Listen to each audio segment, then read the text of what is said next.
Everyone thinks they're going to figure out retirement when they get there. But most people don't realize some of what you're practicing today could actually hurt you in retirement. So your current habits, routines, and mindset, if you're counting on that as you slide into retirement, you're going to have a rude awakening. So today we're going to share with you some tips on how to fix that. We had such a rude awakening that we've done over 500 videos on our rude awakening.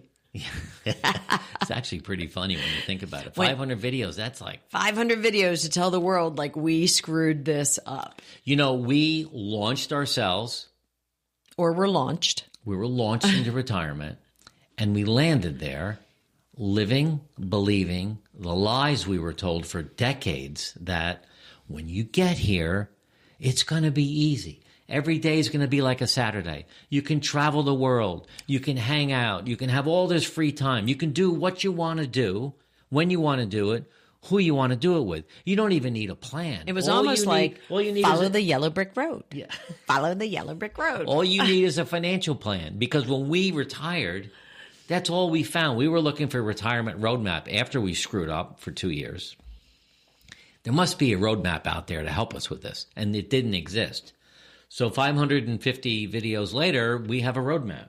We do. I can't believe we had 550 videos. 550 videos to tell the world that it takes a lot of effort and planning and grounding and communication and trial and error to actually get this right. There is no yellow brick road, and there is no wizard behind the curtain. There are plenty of, what is she? The Wicked Witch of the West, floating around to tempt you into things that marketing, advertising, you know, all the years of retirees before you have told you about retirement. Those are the little seeds of the Wicked Witch of the West.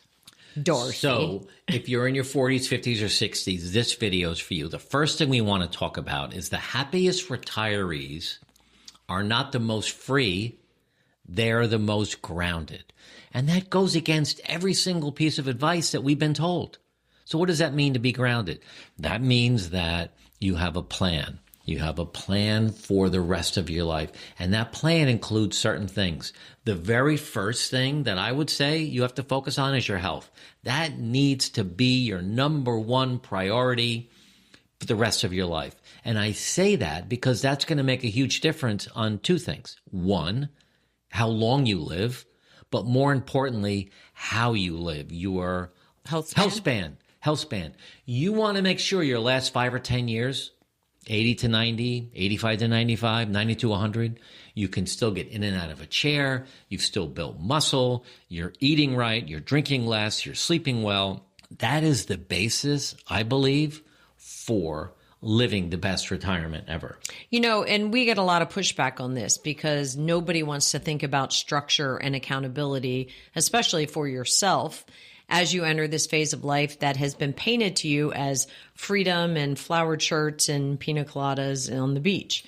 So we will get pushback. We'll get pushback on this exact video about morning routine and rhythm in retirement and all of the things that can really set you up successfully day by day, week by week, month by month, and then eventually year by year. But listen to it, try it. Because you're grounded right now. You're in your 40s, your 50s, your 60s. You've got grounding. You have routines. You have habits. You use a calendar. You know what you're going to do today, tomorrow, probably next week. You know when your vacations are. When you step into retirement, if you don't keep that same practice, you're not going to be grounded.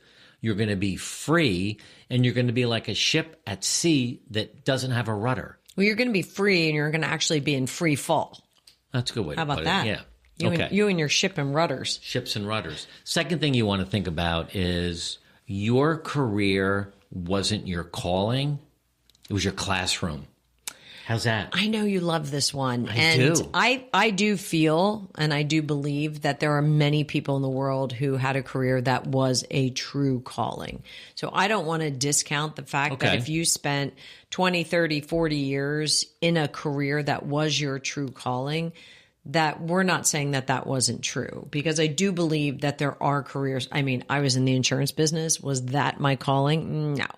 So, but I will say fortified me as a classroom, to use your words, fortified me for skills and leadership and thoughts and energy to be able to move through this phase of life, with a little less effort. So I'm going to push back on this. Okay. Because I thought in my 40s and my 50s and my early 60s that my career was my calling. You were also in insurance. I was. So you really thought that was your calling? Yes. I truly loved my job. I loved everything I did. And I believe that I got I got really good at it. I was a really good leader. I was a really good salesperson. I was a really good mentor. And I believed that when my time came, that I walked out the door, that I would keep one foot in the business, and that would be mentoring, becoming a sales manager, writing a book on how to sell insurance, writing a book on how to sell your company to a public company. I was so passionate about what I did until I wasn't. And I stepped away from it, and I'm like, oh my God, that was an insurance guy? That was boring. And now we're doing this YouTube channel. So I look back and say that was my classroom. So my point here is, if you're listening to this and you're in your 40s or your 50s or your 60s and you're in your job, it is a classroom.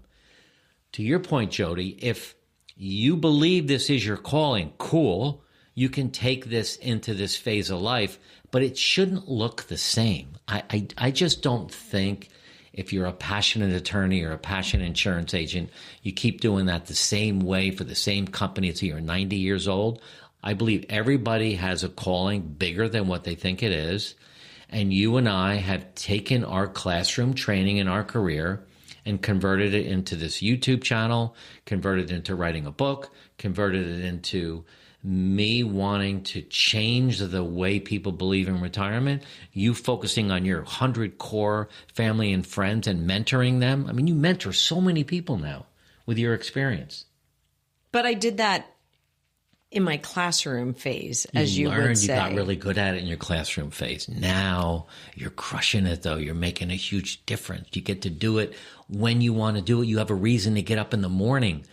A different reason. When you, in your career, you had to get up because you had a paycheck. Someone told you, better get in here. You got meetings. Kind of missed that paycheck. All right. Anyway, we spent a lot of time on that, but yeah. I believe we all have a calling bigger than we know what it is. So think about that, ladies and gentlemen. Okay, so if you're thinking of retiring or you just retired or you're retiring 5 years from now, the first link in the comments below is a download for your retirement checklist. It really is a readiness checklist. It's really one of our favorite tools that people download. So download that next. All right. What's the third thing? The next thing is, love won't survive in retirement unless you redesign it. And we have many statistics and many couples and many people we counsel or coach that talk about how their lives and their relationship changed once they entered retirement. Just because you have more time doesn't mean it's better time together. So we don't like the word plan or structure, although we use it a lot. We're starting to now use the word rhythm, because if you think back, you're in your 40s, 50s, or 60s, you've got a career. If you're married or you've got a significant other, you have a certain rhythm. And that rhythm is, if you live in the same house, you get up in the morning, maybe have coffee, and you scoot off to work. And you're there for 8 hours. Then you come home, cook dinner, maybe watch a little TV, go to bed. Weekends are like, this is great. We're going to do something fun. That's a rhythm. Well, when you land in retirement, you're now together 24/7. Right. You need a new rhythm, because the whole morning coffee and the work thing and the hour of cooking dinner and all that, you got 8 hours a day to fill. So you need some rhythm in there. Well, it's also important to maintain your rhythm or to start a new rhythm in your relationship, to redefine your roles, to figure out who's going to do what and when, who's responsible for what and when. I mean, I came home yesterday. Yesterday was my ladies' golf day, and I played golf, and then I stopped at the grocery store, and then I came in. And I'm looking at Ruby, and she's kind of sitting by the door with her legs crossed. I'm thinking, I wonder when the last time she went out. And then I was like, something smells funny in the kitchen, and the trash was overflowing. And then I looked over and the recycling was overflowing. And then I come back to the office, and Mark was in the same position he was when I left. Huh. And I thought to myself, I thought trash and recycling was your job. Should we talk about that today? So what does that got to do with what we're talking about today? Well, we're redefining our roles. Do we need to redefine? You're sharing dirty laundry right now. Am I in charge of trash and recycling now? You were yesterday. I was yesterday. It's a shared purpose. We have a shared rhythm. I can't always be the person on the front lines with the garbage or taking Ruby out. That was just a joke. Well, it was a joke, but I want to see what you folks think. Leave a comment below. I mean, do I have to do garbage every single day? Am I the garbage man? If you signed up for garbage. I didn't sign up for it. I cook. I cook most days. And that's about it. All right. So listen, your love in retirement is not going to thrive just because you're spending a lot of time together. That's true. You've got to have time apart. But you have to have a new rhythm. You've got to figure it out. You have to figure out, like, how full does the garbage have to be that it gets taken out? So for me, the bags are really big. There was another 1.5 inches of room in there. But it's stinky. To you, Ooh. To me, it was just a inch and a half away from going out. All right. The next one is, in retirement, purpose doesn't just appear. It doesn't show up on a silver platter, at breakfast in the morning, like, oh, here's my purpose today.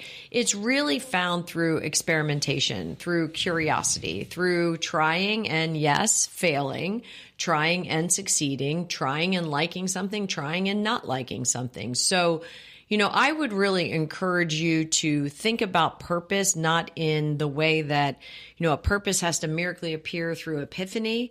It miraculously appears through trial and error. I'm still stuck on the garbage. So besides the garbage fiasco we had yesterday, I think that the idea of purpose, you've got to, and was it this video we talked about the classroom? We just did so many videos today. So if you go back to your classroom days at work and think about everything that you did. That was the second point we talked about in this video. In there, somewhere in there in your classroom, hidden and buried, is your new purpose.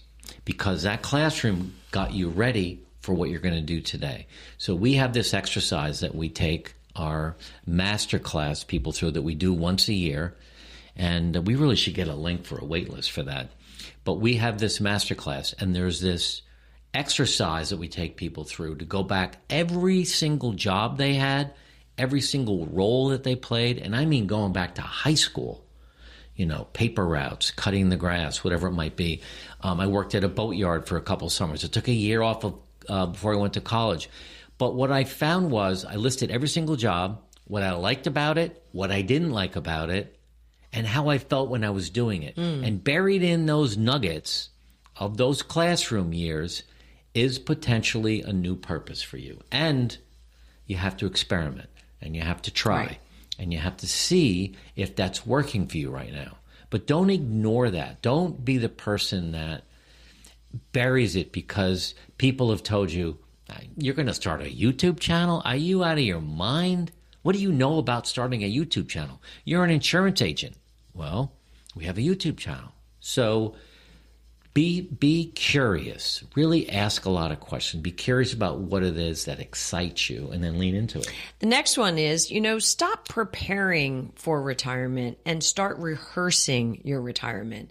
Mark mentioned our masterclass that we just finished up, and we had a wonderful woman in the class who decided during the class that starting November 1st until January 1st, she was going to take 2 months and rehearse retirement. Really figure out what her rhythm would be, figure out how her conversations with her family and friends would be, figure out how she was going to parent, different or the same. And she is spending the next 2 months rehearsing her retirement. And I really applaud that. Yeah, and I think that what we didn't do that. No. We landed in a retirement. Boom, we were there. Like on our ass. Friday, December 28th, 2018, we walked out the door, same day, and Monday morning, there we were with no job to go to, no team to build anymore, no sales calls to make, no meetings, no real reason to go anywhere except maybe to the laundromat or the hardware Laundromat? store. When's the last time Mark Rollins has been to a laundromat? Yesterday. Laundromat. Yeah. You mean dry cleaner? Dry cleaner. Oh, sweetie, they're very different. What do you mean, oh, sweetie? What the hell's going on here today? I was so busy at the dry cleaners taking your dresses in, and then you're riffing me on the garbage. Sorry about that. Yeah, let's see you try to go to the dry cleaners. You don't even know where it is. I do. Or It's right what across from called. Lori's. What's the owner's name? Lori. Sarah. I was What's close. your daughter's name? Mary. Okay. Start rehearsing life in retirement. And really Test drive it. notice during your rehearsal, like, what is adding meaning? What is adding purpose? You could be doing things right now that you're rehearsing that is your ultimate purpose, that really gets you jazzed, that really gives you the goosebumps every time you do it. So if that's the case, do more of it. All right. Number 6. We talk a lot about money, right? Money's important for retirement. But I'll tell you what. You know what's more important than money? Is your health. Because this is it. This is game time. You're 65 years old. Well, if you're watching this video, this is titled, if you're 40, 50, or 60, pay attention to this. If you're 40, health is your number one thing. Yes, keep putting money in your 401k, keep saving, keep figuring your finances out. But your health, if I had known what I know now in my 20s, 30s, 40s, and 50s, I'd be a lot healthier. You know, I'm like now catching up. I'm scrambling. We're both scrambling, but we are so into this health journey now. And we're not alone. There are so many people out there on YouTube or Instagram, whatever, talking about it. Yeah. You know, I play golf with a woman who's 90 years old, and she is absolutely a phenomenal golfer. And I always ask her, you know, Sandy, give me a tidbit. Give me one more tidbit. You know, tell me one more thing. Like, how did you do it? Like, you know, I always think she's going to say things like, I never touched a drop of alcohol. I've never eaten processed foods, or, you know, but she's really a realist. And one of the things she said to me yesterday was, Jody, in terms of health and wellness, always prevent before you have to repair. So I like that. If you know what you have to do preventatively, you know, whether that's as easy as brushing your teeth every day so you don't have to go to the dentist. I mean, we learned that when we were 3 years old and we first got our teeth, right? So, but what are the things you could be doing today to prevent so that when you do turn 60, 70, or 80, you're not in repair mode? And I thought that was a pretty kind of cool tagline. I do. I love that. And I think that this needs to be a wake-up call for you. Whatever age you're at, if you're 70 and you're not making health a priority, you are so behind the 8 ball and you're so behind in your chances of living a really fulfilling life for the rest of your life. Because if you ignore that one piece, everything else is going to fall apart. Right. I guarantee you that it will.